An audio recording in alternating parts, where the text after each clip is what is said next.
السلام علیکم جی. کہتے ہیں چور چوری سے جائے ہیرا پھیری سے نہ جائے. جناب عمران خان صاحب جو ہیں وہ ایوان وزیر اعظم سے رخصت ہونے کے باوجود بھی ابھی تک خود کو وزیر اعظم سمجھتے ہیں، اور ان کے خیال میں وزارت عظمیٰ کا جو بنیادی ضرورت تھی، جو ریکوائرمنٹ تھی، وہ صرف قوم سے خطاب کرنا تھا. جس طرح کو پیر سائیں جو ہیں وہ اپنے مریدوں کو دیدار عطا کرتے ہیں خاص خاص مواقع کے اوپر، جس طرح بادشاہ جو تھے وہ محل کی بالکونیوں میں آ کے ہاتھ ہلا کے اپنی مخلوق کو سمجھا کرتے تھے کہ ان کے تمام مسائل حل ہو گئے ہیں، جس طرح فرعون جو تھا وہ لوگوں کو بتایا کرتا تھا کہ کس طرح میں کسی کی جان لے سکتا ہوں اور دے سکتا ہوں، اور خاص خاص موقع پہ عوام کے سامنے اپنا دیدار پیش کیا کرتے تھے، اس طرح انہوں نے اس کو کثرت سے، یعنی کہ روزانہ کی بنیاد کے اوپر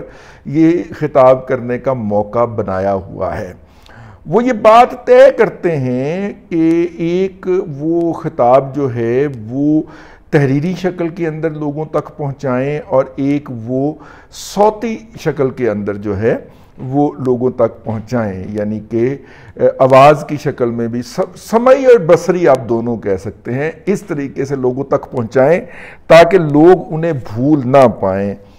عزیزم ہمارے جو عظیم جرنلسٹ ہیں، میں طنزاً نہیں کہہ رہا، میں تو انہیں صحافی اثر کہتا ہوں، جناب سعید چودھری صاحب، وہ آج فون پہ بات کرتے ہوئے کھلکھلا کے ہنس پڑے اور کہنے لگے یار کیا ٹریجڈی ہے کہ جب یہ حکومت میں تھا تو اس وقت بھی یہ ہر ہمارے ولاگ کا موضوع ہوتا تھا، اور اب یہ حکومت سے نکل کے بھی ہر ولاگ کا موضوع ہے.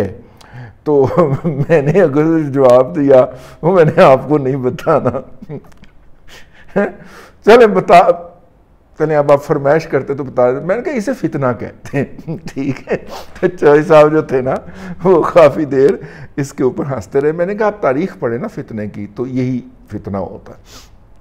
تو خیر، اب آپ یہ نہ کہیے گا کہ یہ ہمارا فکرہ جو ہے وہ مریم بی بی نے چرایا ہے، وہ اسے فتنہ خان کہتی ہیں. نہیں، یہ ہمارا اپنا، اور بر موقع جگت تھی. وہ تو بڑی دیر سے کہہ رہی ہیں، ہماری تو بر موقع جگت تھی. ٹھیک ہے. اور عمران خان صاحب جو ہیں انہوں نے ایک اور خطاب فرما دیا، لہٰذا وہ یہ اہتمام کرتے ہیں کہ اگر کسی ٹی وی پہ نہیں ہے تو کسی ریڈیو پہ بیٹھ جائیں اپنا بیان دینے کے لیے. اگر ریڈیو پہ نہیں ہے تو آن لائن خطاب کر لیں، کوئی جلسہ ولسہ کر لیں. اگر جس دن جلسہ بھی نہیں ہے اس دن وہ کسی غیر ملکی جعلی ایجنسی، وہ بھی میں نے آپ کو بتانا، جعلی نیوز ایجنسی کے ذریعے اپنا خطاب جاری کروا دیں. اور اگر کچھ بھی نہ ہو تو اس دن وہ یہ کرتے ہیں کہ جناب اپنا ریکارڈ شدہ ایک پرائم منسٹر ہاؤس کے اندر وہ سارا سیٹ اپ جو انہوں نے قومی خزانے سے پیسے کی ڈکیتی کر کے اپنے بنی گالہ میں لگوایا ہوا ہے، اس کو آن کرتے ہیں. اس کے سامنے بیٹھ کے وہ ارسلان اور مشوانی جو ہے انہیں ہدایات جاری کرتے ہیں، ہدایت کاری کرتے ہیں ان کی، اور یوں وہ ایک عدد خطاب ریکارڈ کر دیتے ہیں جو کہ سوشل میڈیا پہ جاری ہو جاتا ہے. یہ ابلاغیات کے ڈائنامکس بدل گئے ہیں. پہلے ریڈیو اور ٹی وی جو ہوتا تھا وہ سرکاری کنٹرول میں ہوا کرتا تھا، پچھلی صدی کی بات کر رہا ہوں، اور اس کے ذریعے عوام سے مخاطب ہونا ممکن ہی نہیں ہوتا تھا. لے دے کے اخبارات ہوتے تھے جو اگلے دن چھاپ دیا کرتے تھے کہ انہوں نے کیا کہا. وہ جو پورا امپریشن ہے نا مخالف کو یزید قرار دے کے، بلکہ خود کو نام ماننے والوں کو کوفی کہہ کے، وہ جو خطاب ہوتا تھا وہ نہیں تھا. لیکن اس کا یہ تو اس کا ایک پہلو ہو گیا، لیکن اس کا مثبت پہلو کیا ہے؟ وہ ہر لفظ کے ساتھ، ہر لفظ کے ساتھ اپنی جہالت کا اظہار کرتا ہے. اس کے جو ماننے والے ہیں، اس کے جو فالوورز ہیں، اس کی جو قوم ہے جس کو وہ مطلب کہ قوم یوتھ کہا جا سکتا ہے، وہی اس کی قوم ہے، وہ اس کی ہر بونگی، ہر بدتمیزی، ہر گھٹیا پن کے اوپر ناچ کے پاگل ہو جاتے ہیں، اور جو اس کے اوپر ناقدانہ رائے رکھتے ہیں وہ اس حوالے سے جو ہے وہ اس کے خلاف بات کرنا شروع کر دیتے ہیں. ہم جیسے دانتوں میں انگلیاں دبا لیتے ہیں کہ یار یہ اپنے آپ کو ایکویٹ کرتا ہے نبی کریم صلی اللہ علیہ وآلہ وسلم کی ذات سے. کبھی کسی نے پورا کلمہ اس کے منہ سے نہیں سنا. یہ لا الہ الا اللہ، لا الہ الا اللہ، لا الہ الا اللہ کرتا رہتا ہے. نعوذ باللہ. میں اس کی نقل میں نے یہ کیا ہے، میری قطعاً گستاخی کی کوئی وہ مطلب ایوٹا آف پاسبلٹی نہیں ہے، لیکن وہ صرف لا الہ الا اللہ پڑھتا ہے. اس قرت کے ساتھ نہیں پڑھتا، وہ اپنی جو میں نے پچھلی دفعہ عرض کیا، دوبارہ دل نہیں کر رہا وہ رپیٹ کرنے کو، لیکن آپ نے کبھی محمد رسول اللہ صلی اللہ علیہ وآلہ وسلم نہیں سنا ہوگا اس بدبخت کے ذہن سے۔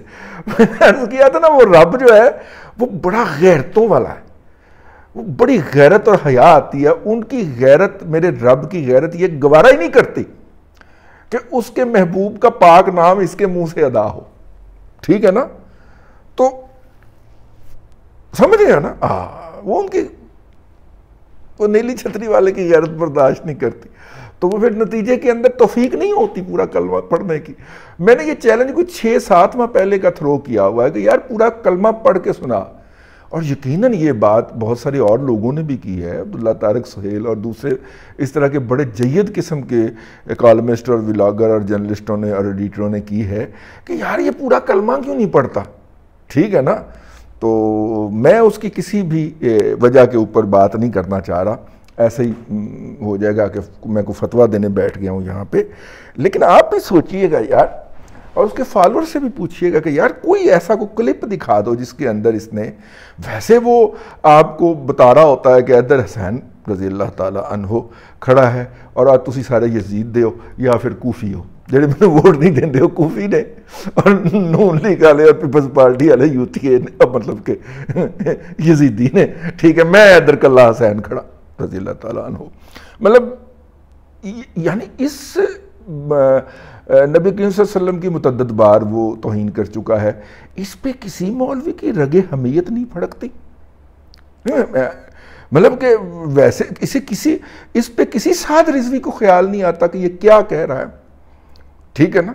مطلب میں یہ سوال پلیس کر کے جا رہا ہوں، جو کہ میرا مطلب ہے خاکوں کے اوپر جو ہے وہ کر پڑتے ہیں، چل پڑتے ہیں گھر سے جانے دینے کے لیے اور جانے دیتے ہیں، ٹھیک ہے، لیکن کیا یہ جو سامنے ایک مجسم چیز کھڑی ہوئی ہے جو اپنی ہر دوسری تقریر کے اندر خود کو، مطلب جن کی خاک، جن کے پاؤں کی خاک کے برابر بھی ہم ہو جائیں تو ہم سمجھے دنیا میں ہم کامیاب ہو جائیں، ٹھیک ہے، یہ ان کے مقابلے میں خود کو کھڑا کر رہا ہوتا ہے کہ جس طرح نبی کریم صلی اللہ علیہ وسلم کو اللہ نے تیار کیا اس طرح مجھے تیار کیا۔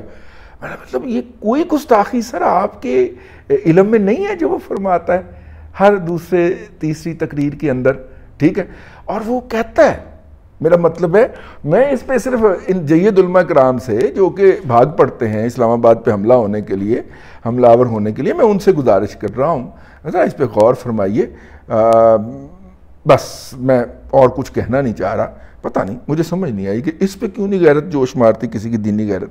خیر صاحب نے فرمایا، اور میں نے کہا نا کہ اس کو جتنا زیادہ بولتا ہے اتنا زیادہ بے نقاب ہوتا ہے۔ آج اس نے اپنے چنیدہ اور پسندیدہ صحافی جو ہیں، جو کہ ان کے خیال میں صحافی ہیں، ان کے نام لیے اور بتایا کہ ان کے اوپر کتنی زندگی اجیرن کی گئی ہے اور ان کے اوپر کیسے ان کے پیچھے کیے جا رہے ہیں۔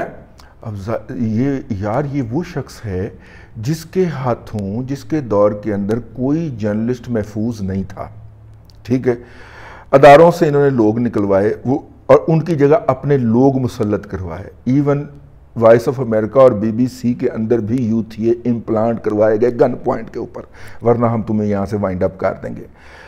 ہر چینل کے اندر ہر اعلیٰ عہدے کے اوپر انہوں نے اپنے لوگ کروائے جو آج بھی وہاں پہ مسلط ہیں، اسی لیے تو یوتھیا وہ بیانیہ مر نہیں پا رہا نا، وہ آج بھی وہاں پہ مسلط ہیں بھائی، ٹھیک ہے، اور انہوں نے باقاعدہ ناموں سے اپوائنٹ کروانا ہوتا تھا۔ بندہ کام کر رہا ہے شہزاد اکبر کے ساتھ ایسٹ ریکوری یونٹ کے اندر، اور تنخواہ مل رہی ہوتی تھی اس کو انڈس نیوز سے، اور مل بھی 50-60 لاکھ روپے ہوتی تھی، ٹھیک ہے، اور پھر جناب اس کو ڈائریکٹ وہاں سے ڈائریکٹر نیوز اٹھا کے PTV میں لگا دیا جاتا تھا، اور وہ آج بھی قائم ہے، اور وہ آج بھی قائم ہے یار، آپ اندازہ فرمائیں، اور اس کے باوجود بھی اسے، مطلب یہ سارے اس کے چانٹے چمونے ایجنٹ جو ہیں اس کے عبادت گزار آج بھی پورے میڈیا کے اوپر مسلط ہیں، اس کے باوجود سے بیانیہ اٹھایا نہیں جا رہا۔ تو یار اور کسی بندے کے اوپر اللہ تبارک و تعالیٰ کا عذاب جو ہے وہ کیسے اترتا ہے، اور وہ ڈیسپریٹ ہوا ہے، آج وہ بہت ڈاؤن تھا، ٹھیک ہے، آپ کو مجسم شکل کے اندر ایک ڈپریشن سامنے نظر آ رہا تھا.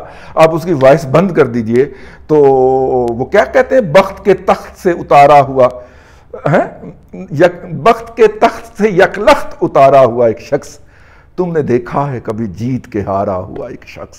ٹھیک ہے، وہ اس ہارے ہوئے شخص کی طرح کہہ رہا تھا ساڑیاں تو پھر بددعاواں ہی نے. ٹھیک ہے، پہلے مینوں ماریا ہن میرے بچیاں نوں ہی ماریا، ساڑیاں تو صرف بددعاواں ہی نے. مطلب ٹوٹل اس کا جو خطاب سن جائیے، وہ جتنے بھی منٹ کا تھا، ٹارچر ہوتا ہے. خیر میں اس وقت سو رہا تھا، پھر میرے دوست احباب سے کچھ اس کے کلپس شیئر ہوئے تھے، وہ سنے اور وہ خطاب پر پورا جا کے سنا تو میرا تو اس ویلے ہاسا ہی نکل جاتا ہے کہ یار وہ مطلب کہ بس ابا جی سے کسی بچے کو چانڈ پڑ جائے نا، یا ڈانٹ پڑ جائے، چلیں جدید دور کے اندر ڈانٹ پڑ جائے، پرانے دور کے اندر چانڈ پڑا کرتی تھی، لیکن ہم چونکہ تھوڑے سے بہتری کی صورت میں آ گئے تو اب اگر کسی کو ابا جی سے ڈانٹ پڑ جانا پھر نکرے روس کے بہ جانا، تو میں آپ کا ابا نہیں ہوں، سوری میں آپ کا بیٹا نہیں ہوں نا، میں نہیں آپ سے بولتا آج میں نے کھانا نہیں کھانا. ٹھیک ہے نا، کچھ اس طرح کی سچویشن لگ رہی ہے. خیر جناب، موصوف نے جو میں نے پچھلے جو ولاگ کیا تھا اس کے عین مطابق جو ہے وہ مطلب کہ باہر کھڑے کھلوتے ہوں نے کہ پی ٹی آئی کی کوئی پٹیشن آئی ہے کہ نہیں، ٹھیک ہے، تاکہ جلدی سے اس پہ سٹے دے. تو وہ ایک لیٹر لکھ دیا انہوں نے. اب ماشاءاللہ وہ پٹیشن کی بھی زحمت گوارا نہیں کرتے. فواد چودھری صاحب نے ایک لیٹر لکھ دیا ہے کہ جناب یہ جو ہے یہ والا جو کام کر رہے ہیں یہ حمزہ صاحب، یہ الیکشن کو ریگ کرنے کی ہے. پہلے تو یہ خبر آئی کہ جناب الیکشن کمیشن نے کہا ہے کہ جی وہ تو پورے پنجاب کے لیے ہے، صرف مطلب اس کے لیے تو نہیں ہے. تو اب سنا ہے کہ وہ انہوں نے کل کے لیے طلب کر لیا حمزہ صاحب کو الیکشن کمیشن نے، اور مطلب کہ جناب یہ آپ الیکشن پہ اثر انداز ہونے کی کوشش کر رہے ہیں ضمنی انتخابات کے اوپر. خیر وہ پی ایم ایل این جو ہے اس کی دونوں صورت میں جیت ہوگی. سپریم کورٹ اگر اس کو سٹے کرتی ہے، جو کہ زیادہ امکان ہے کہ کر دے گی، نیب کے قوانین کے حوالے سے جو درخواست گئی تھی اس کے اوپر رجسٹرار نے جو اعتراض لگایا تھا وہ آبجیکشن کیس کے طور پہ اعتراض ہٹانے کے لیے وہ لگ گیا اعجاز الحسن کے پاس. تو سمجھو پھر ٹیک اپ ہو گیا نا. اب ایک چیف صاحب رہ لیں گے، ایک اعجاز الحسن صاحب رہیں گے، ایک کسی اور کو بٹھا لیں گے اور سماعت شروع ہو جائے گی. کل دیکھیے گا آپ اس کے سارے اعتراضات دور اور سماعت شروع، اور دگڑ دگڑ دگڑ دگڑ دگڑ دگڑ ڈیلی سماعت ہوا کرے گی 8-8 گھنٹے کی ڈیلی ڈر ڈر ڈر ڈر، اور 1-2 دن میں فیصلہ یہ لیں سر دگڑ دگڑ دگڑ دگڑ دگڑ. ٹھیک ہے، وہ سماعت شروع ہو جائے گی. لیکن خیر اللہ آپ کا بھلا کرے، یہ سارا کچھ جاری ہے جی. انہوں نے اپنے پسندیدہ صحافیوں کے نام میں بتانے لگا تھا وہ کر دیے ہیں. اور جناب ویسے کیا ٹریجڈی ہے یار کہ بندے کا نام آتا ہی آپ کو پتہ چل جاتا کہ یہ ججمنٹ دے گا. ٹھیک ہے، اللہ کرے میں کل غلط ثابت ہو جاؤں جب آپ یہ ولاگ دیکھ رہے ہوں. تو خیر جناب وہ انہوں نے عارف حمید بھٹی صاحب نہیں، دس از اندر بھٹی، ایک بھٹی جو ہے وہ اپنے پچھلے گناہ معاف کروانے گیا ہوا ہے، سنا حج پہ گیا ہوا ہے. ٹھیک ہے، تو بھٹی صاحب سے میری ارشاد بھٹی صاحب سے گزارش ہے کہ کنکریاں مارنے نہ جائیے گا، وہ دور سے کھڑے ہو کے ماریے گا، کیونکہ آگے سے شیطان نے کہنا او تو بھی. ٹھیک ہے، یوٹیوب روٹس. تو ارشاد بھٹی صاحب جو ہے وہ وہاں پہ گئے ہوئے ہیں. تو مطلب کہ وہ ون اینڈ اونلی بھٹی صاحب نہیں ہیں، یہ ہیں مینی اینڈ ادرز بھٹی صاحب. تو عارف حمید بھٹی صاحب جو ہیں ان کا نام لیا انہوں نے. ٹھیک ہے، اس کے بعد جناب عمران ریاض صاحب کا متعدد مرتبہ نام لیا انہوں نے. پھر اس کے بعد انہوں نے سمیع ابراہیم صاحب کا نام لیا ہے، میڈیکل کے شعبے میں بڑی خدمات ہیں سمیع صاحب کی میڈیکل اور تعلیم کے شعبے میں.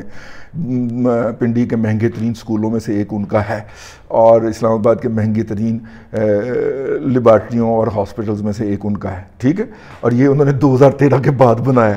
ٹھیک ہو گیا. اور اس کے بعد جناب اللہ آپ کا بھلا کرے، ہاں عقیدہ نام لکھ دیتا ہے، میں آپ پہ لکھیا سے. ٹھیک ہے، لو اینک میں ہاتھ سے پھاڑ کے تو نام پڑھنے کی ناکام کوشش کر رہا ہوں دور سے. لیں جناب. اس کے علاوہ انہوں نے صابر شاکر کہا جی میری ہم محبت میں ملک چھوڑ گیا، یعنی حکومت کی وجہ سے.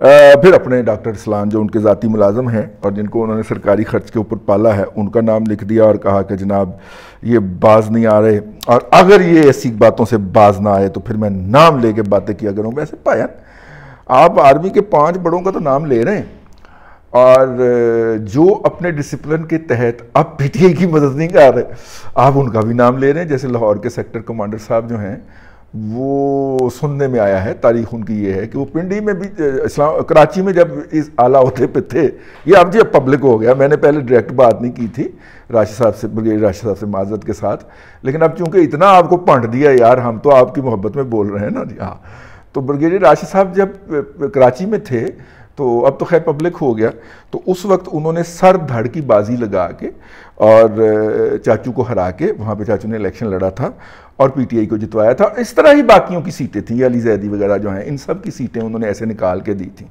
اور یعنی وہ کراچی کے اندر سرپرست تھے پی ٹی آئی کے، ابا جی تھے جتنے باقی ابیاں نو گالاں پین ڈیاں نے اتنے بریگیڈیئر راشد صاحب دی بھی ان کے ساتھ بھی ہو رہی ہے.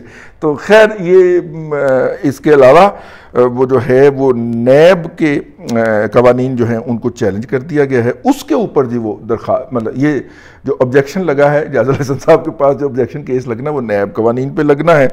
اور دوسرا جو مفت بجلی کے حوالے سے انہوں نے خط لکھا ہے، اس خط کے اوپر دیکھیے، اب جیو تو کہتا ہے کہ الیکشن، اس کو خط لکھا ہے، الیکشن کمیشن نے ویسے الگ سے نوٹس لیا، لیکن جیو تو کہتا ہے کہ جناب انہوں نے خط لکھا ہے سپریم کورٹ کو اس کی. تو اور جبکہ جن کے نام سے انہوں نے کہا کہ خط لکھا ہے فواد چودھری صاحب، انہوں نے اس کا ڈینائل جاری کر دیا کہ جی میں نے کوئی خط نہیں لکھا. پتہ نہیں درمیان کی صورتحال کیا ہے. ہم نے کہا کہ ہم آپ کی خدمت میں عرض کر دیں.